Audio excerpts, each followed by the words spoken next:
Welcome to the Watering Hole. We're sitting down today with Mr. Cody Canada. How are you doing? I'm good, dudes. How are y'all? We're doing fantastic, man. So it's a hot day here in Pryor. Pretty hot. You just got out done with the set here at Born and Raised. How was it?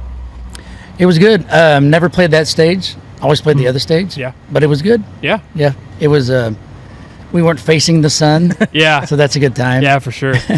But it was good. We had a bigger band today than we usually have. A three-piece band. Yeah. Had my kid Dirks and our merch guy up playing tonight. That's awesome. Yeah. So speaking of Dirks, I hear he's got a band of his own. He does. Waves in April. Yeah. It's metalcore, which I call it metal, and they correct me all the time. You know, a subgenre, you know. And Yeah. I tried to explain that earlier. I was like, it's a subgenre, guys. But it's, they do agree with me when I say it sounds like Evanescence. They have Okay. a female singer. Yeah. But Dirks is screaming in the background and playing lead guitar. Yeah.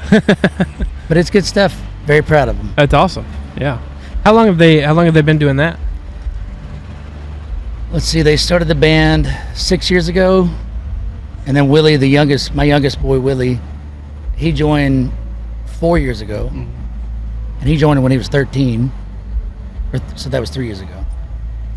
So they started off as a pop punk cover band, Yeah. Green Day and Yeah. stuff like that, you Yeah. know, and Blur. Yeah. It was great, but now they're just full on screaming. Yeah. Screamo. It's full screamo now. Oh yeah, and they opened for me all the time. But I have to. There was one night in Possum Kingdom, I'll never forgive you. They were so rude to my kids, Really? and that night I wrote a speech to introduce them every night. Oh, nice. It's like, stop being to my kids, because when we came to Texas, they didn't like us. Yeah. You know, they thought we were rock and roll. Yeah. And we were, but anyway. He said, "I'll show you rock and roll." Yeah, and then my kids are like, "Oh, you thought my dad was rock?" Watch this. So, is there with the naming of your kids? I've always heard that Dirks was named after Dirks Bentley. Yeah. Is that the case, or? Oh yeah. Okay. Yeah, we were on tour together when we got pregnant with Dirks, and man, that could be taken out of context so easily. We were on tour with Dirks Bentley when we got pregnant. Yeah. And I thought about naming him Dirks. We didn't know what the kid was going to be, you know. Yeah. And Mandy was definitely going to be the girl, but with a boy we didn't know. Went through Shooter, went through Styles, and then she goes, "What about Dirks?" And I was about to say that. But if I'd have said that, I think she'd have said no. It had to be her idea, right? Yeah. Yeah. And then Willie's named after Willie Braun from Reckless Kelly. Yeah. Really? Mhm. Wow, that's awesome. So we're from Stillwater, or we're based out of Stillwater with this podcast, and we do a lot of stuff with the Tumbleweed. Mhm. And there's a poster in the Tumbleweed of Dirks Bentley from a long time ago that I see, and I hear people talk about Dirks Bentley. So when he started out, was he kind of in the whole Texas country red dirt scene, or? So the night I met him was at the Exit Inn in Nashville. Wonderful kind of punk country bar, you know. Mm-hmm. I think it's still there. But he was leaning against the wall, and somebody goes, "That's the next big star." You know, Yeah. you hear that every 5 minutes in Nashville. Yeah. And we talked, and he's like, "Hey, I love your music." And in my mind, it was like, bullshit. You don't have any idea. And then he started talking about our first record, like our first Ragweed record. Wow. He's like, "Well, this song, this one lyric, what's this about?" It's like, you're for real, dude. Yeah. So we fell in love and hit the road together for 5 years. And he still calls me out sometimes. Wow, that's awesome. He's a good man. He listens to what we listen to. He loves what we do. He always says that the Okies are better than the Texans. I didn't say that, guys. So you're obviously one of the most iconic legends in the red dirt Texas country music scene at that. So being from Texas and having a lot to do with like the Oklahoma music scene, which is obviously what we deal with on this podcast most of the time. Most of the artists that we have on, like, you are one of their most one of their biggest influences, and it inspires the music that's been made. What's it like being that legend and being the influence for other people's music? It took me a minute to get past that because it was, not that I have a problem with being old or anything, but just somebody saying thank you, Ryan. Oh, Let's go, girls. Oh, that's perfect. That's perfect. It took me a minute to get used to it, Yeah. I guess, but now I'm in full appreciation mode.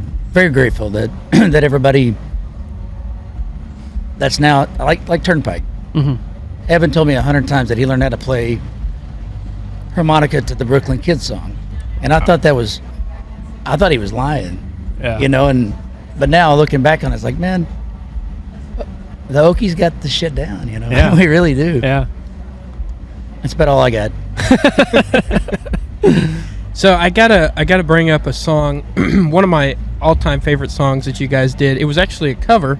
It was a Scott Copeland song, Lighthouse. Lighthouse, yeah. And I just want to. It's such a fascinating song. What did that song mean to you guys, and what made you want to? Why did you pull that one? Like, I want to cover that. So I never heard it. we were in the studio for Garage, and I wrote 2 songs. I wrote Dime Bag and one other song, and then we had a cover song for that record, and we were supposed to have it out by October. And this was June. Full on panic mode. Ended up having 18 songs, which is really cool.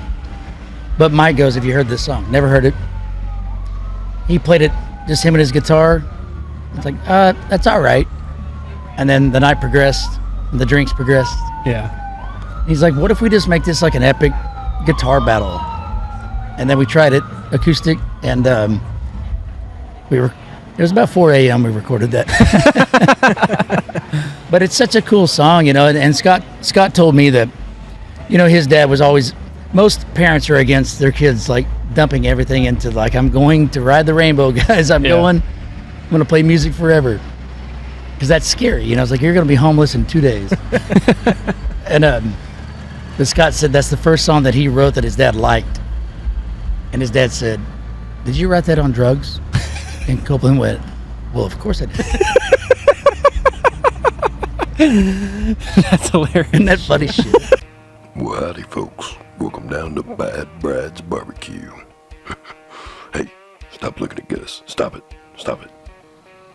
All right, folks, you see here, Jagger's trying to throw some cornhole, and he just can't get her done.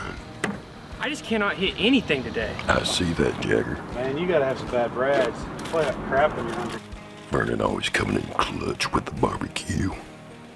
Oh, yeah, look at that bite, folks. All right, Jagger, let's see it.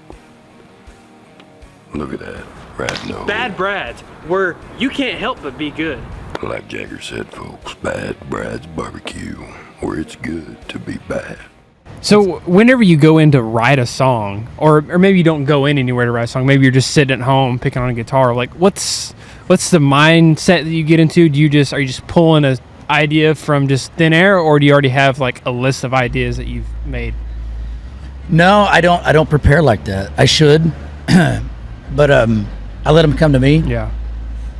An idea or a situation. I got 2 new songs. One's about a girl from my wife's music school. Kid. She's not a kid anymore, but when she had her first heartbreak, she was a kid. Mm. So I wrote a song for her. My wife and I had a fight, and it was over before it started. But it's like, what a great idea for a song. Yeah. You know, and that's just, I don't look for them. I can't do that. I feel like that's fishing with no bait. Yeah. You know what I mean? And I let them come to me. I don't write as much as I used to. I write probably 10 songs a year, maybe, because I don't have a schedule. I don't have to answer to anybody. So Yeah. just enjoying my free space. Nice. Yeah, for sure. But I got to let them come to me. Yeah. I can totally see that. And I think most of the songwriters that we've talked to are about the same way. They sit, or they don't sit down. They have an idea that comes to them one day, and then they write a song, and usually they bang it out in 5 minutes or something like that. Yeah. Very rarely it's just somebody that purposely sits down to write songs. I've never had success. I've written songs and that make myself write, but it's not something I play every night. Yeah. Just it feels forced. Yeah. My wife says, "You're so hard-headed, you can't tell yourself what to do." That's hilarious. So you have a new single that came out just a couple weeks ago, Mexican Sky. How's that been doing? How's it been performing? It's been doing good. We did it without like our radio lady Tammy Millspaw. She's the lady that pushes our music. She said it was 7 minutes long. So can we edit the song? And I chopped it down to 3 minutes, and it was embarrassing. Yeah. And she goes, well, I can't push that to radio. So I just reached out to people I knew. Yeah. And XM's playing it, like 10 Okies and Arkansasians and Texans are playing it. So That's awesome. it's doing good. I mean, it's an old ragweed cover of a song that we knew a long time ago, but we recorded it at Billy Bob's. Wonderful version. The solo to me was, I don't even know what amp I had, but I never redid it because I didn't want to mess that up. Yeah. That sounds cocky, but it's like, man, I don't know what was happening, but that was perfect. Yeah. So we cut it in 2020 and just noodled and messed with it for 4 years, and finally got to a spot that it sounded good. Yeah. That's awesome. And my boys, their band's lead singer sings on it with me, and we made it a duet. That's awesome. Yeah, it's nice to revisit that old tune. Yeah, for sure. So you mentioned briefly the School of Music with your wife. What can you tell us about that? I'm basically the glorified janitor of that school. I was really expecting to say like principal. Yeah. Who knew? No, it's run by all ladies. And I don't interfere in that. So 17, I guess, or 18, I was losing my voice at a rapid pace. At the same time, my kids wanted to play guitar, and they didn't want to listen to me. So we got them a couple of instructors, and that didn't work out. And then Shannon goes, my wife's name's Shannon, she goes, what if we open a School of Rock franchise? You're losing your voice. This might be the end. And our kids can learn, and we can just teach kids forever. I was like, okay, well, let me stop smoking cigarettes and see what happens. And then if that fails, then yes. So I got my voice back, and she went full steam ahead. She had 5 bands at the time, Charlie Robinson and Mickey and the Motor Cars, and cool manager for Randy back in the day, and she had all kinds of shit going on, and she just put it away. Said, I want to take care of kids, and it's her baby. It really is. It's her kid. She's going to open another one next year in South Austin. Wow. That's awesome. But it's a program, you know. I mean, if you play drums and you're 14, and he plays bass and he's 13, and then we can all, like, it's based on how good you are. And it goes from like the little kids to the bigger kids to the A to the B to the house. Like, house band is the one that's what we brag about. Yeah. And everybody wants to be the house band. Yeah. That's awesome. And our kids are very metal. Like, most of these schools are Motown, some old classic rock, but our kids love metal. So we have like the grungy kids. Yeah. I think it's really awesome that you guys are able to like connect like kids, because I could see it being hard as a kid to find other kids that play instruments like that to form bands. Like even in like either smaller communities or stuff like that, or even larger communities, finding that kind of niche like thing to build a band like that. Yeah. I think that's really cool you guys are able to do that. I mean, it definitely introduces what's up, dudes? Get over here. CH Lonestar promo. Hey guys, it's Jager with the Watering Hole. I'm holding some of our brand new merch here, and this is made by our friends over at CH Lonestar. CH Lonestar is one of the best merch companies out there, and they'll serve all your artist needs, but they also will serve even your personal needs. So Cody over at CH Lonestar can do just about anything you want. If you want a pair of socks, Cody will put your face on those socks. If you want a pair of underwear, Cody will put your face on a pair of underwear. Now, CH Lonestar is one of the premier merch companies of the country scene, or really any music scene out there. You guys go check out CH Lonestar for some of the best merch out there. Thank you to CH Lonestar Promo for sponsoring this podcast. Sorry, those guys are sweet. Yeah. Well, I think we're going to be talking to them here in a little bit. They're awesome guys, man. That's what's really cool about this festival is everybody's like Cobb was over there a while ago. Yeah. I haven't seen him in like 5 years. Really? We hugged really tight for 2 minutes. Now I won't see him again for 4 years. Ships in the night. I have a friend that calls it ships in the night. Well, it's weird to me too. Like, it seems everywhere we go where there's a lot of artists around, there's some sort of connection. Like, everyone is intertwined in some way. I will tell you this right now, cockily and honestly, it's Oklahoma. The Texas scene is great. When we showed up down there 25 years ago, they're all great. Everybody's great. Pockets of people knew each other. But in Oklahoma, everybody knew each other. It's like, one night in Stillwater, there would be All American Rejects and the Ragweed dudes and the Great Divide dudes all in the same party. And then one night, somebody be playing at the Tumbleweed and Flaming Lips would show up. Like, we all take care of each other, and the Texans do too. But I think and I actually am quoting Pat Green. He said when the Okies showed up, everybody got glued together. Like, we're all in this shit together, But I think I blame it all on Oklahoma for bringing people together in this scene. So I guess speaking of football, where do your allegiances lie, huh? I am absolutely not a sports guy. Really? Like, college football, I love watching my band watch college football. Obviously, always rooting for the Pokes. But it just doesn't interest me. Yeah. I don't know. Never did. But if I could say college, I mean, obviously it's Cowboys. Perfect. That's what we love to hear, obviously, being from Still. We both went to Oklahoma State, and that's where we still call home. Man, I owe everything that I have to Oklahoma State, Stillwater, Oklahoma. Yeah. Everything that I love, my wife, my kids, my music, is from that town that I stumbled upon. And now I get to do this forever. Yeah. What out there got you into music? I mean, who were you listening to that a light switch flipped and you were like, I got to do that? I saw my dad, who's here. I tried to get him to come over. He's moving slower these days, and he's like waiting for Hank Jr. Yeah. And I have to be done with this before that starts because I got to stand next to that guy. Yeah. He's gonna lose his mind.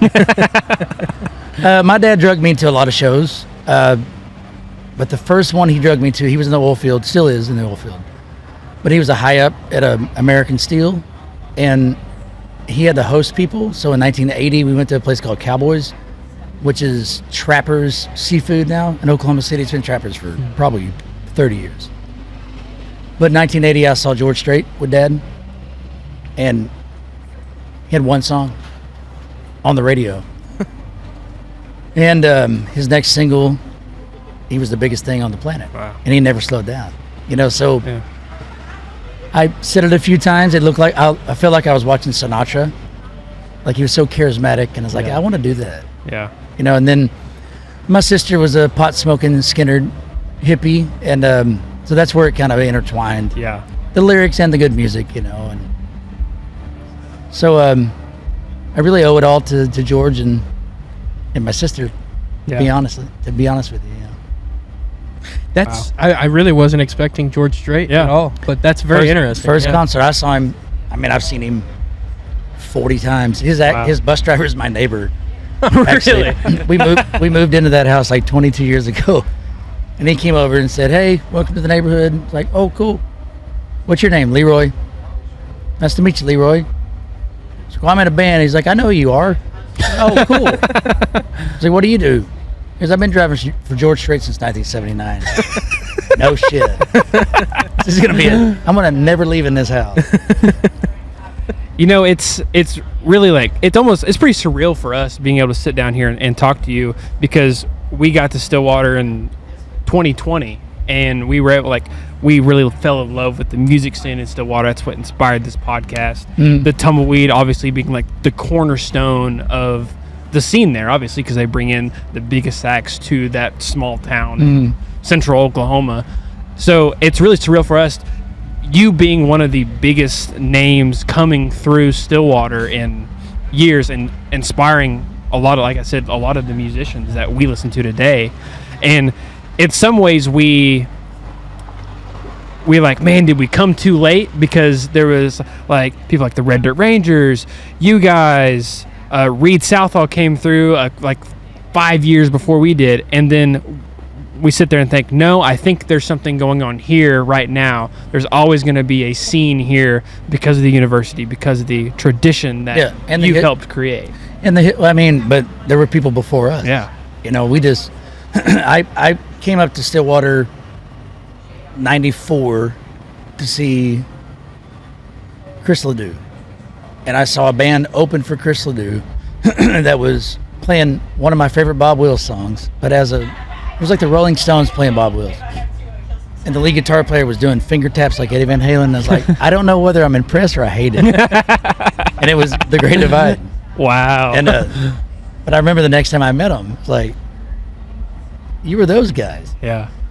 And I got to be real good pals with them, and Mike took to me, which I really appreciate. Yeah. And I took to Mike. I didn't have anybody. I mean, it was just me.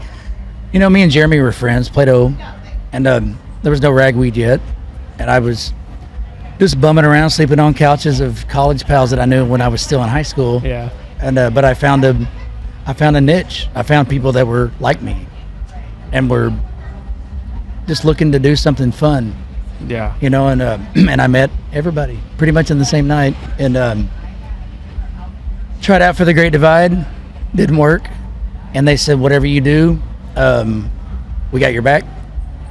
And they I mean, that's 30 years ago. Yeah. And they still got my back, you know. Wow. I mean, how can you not love that? Yeah. That's a great community. Yeah, for sure. Still a great community. Yeah. Wow. Yeah, I don't know if there's a better way we could have said that and wrapped up the podcast. I think that was a great way to end it. Yeah. And I really appreciate you sitting down talking to us. Man. I know we both do. Yes. And we'll let you get out there and get ready to catch Hank with your dad. That's going to be a it's special gonna be moment. fun. Yeah. It's gonna be fun. My dad's probably gonna whisper something political in my ear, and I'm gonna tell him to ferment it. That's perfect. Thank you so much again. Thank you, guys.